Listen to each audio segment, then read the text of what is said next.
Hello everyone, I'm Olivier Allégret, Head of Client Solution at Choose Paris Région.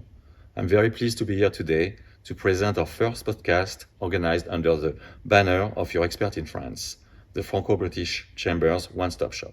Today's topic is how do I set up my French company? And to talk about it, I'm delighted to welcome Etienne Pujol, lawyer at Berry Law, and Stéphane Bernard Mijon, CEO at Crowe Fidelio. Can you please explain how you manage the situation? Yes, actually we explained to the client that there is two ways to set up an activity in France. The first one is a branch, the second one is a subsidiary. The branch is an establishment of the UK company, it's not a separate legal entity. And the subsidiary is a separate entity which offers the possibility to have other partners in the shared capital. But both of them can carry out an activity in France without any restriction, except for some activities. Yeah, some activities are regulated, so they need to have the prior approval, for instance, from a French administration or filing before French administration. So this has to be taken into consideration.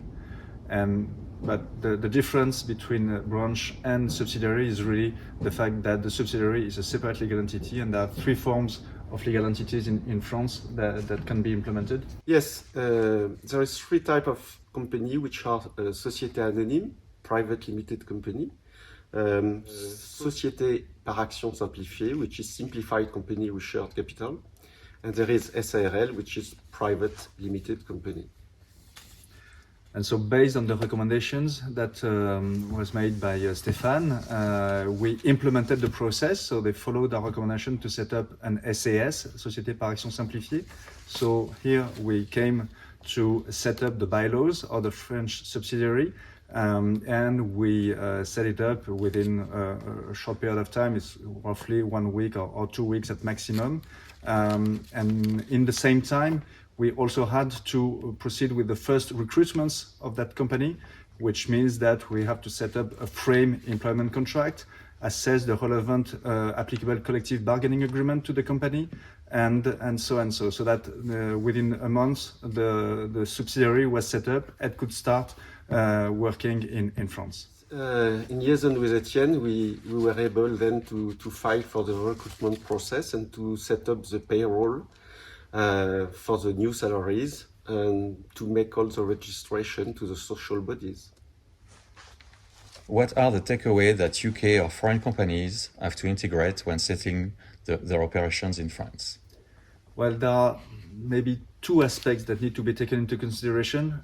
First, time-wise, is to assess whether or not the client already has its financial institution having a presence in France, because practically speaking, opening a bank account to make the first bank deposit of the share capital can take some time, so this needs to be assessed ahead.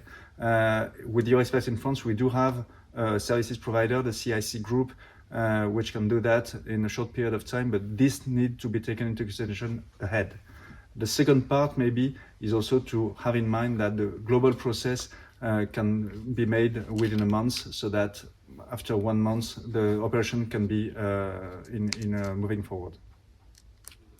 When this process is made, they have to deal with all the compliance, the tax compliance. So then we start the bookkeeping and all the process of tax returns, as well as the day-to-day advice to the client, which might require our assistance for any problem or any questions they might meet. Thank you, Stéphane and Etienne, for these great insights. See you soon for the second podcast.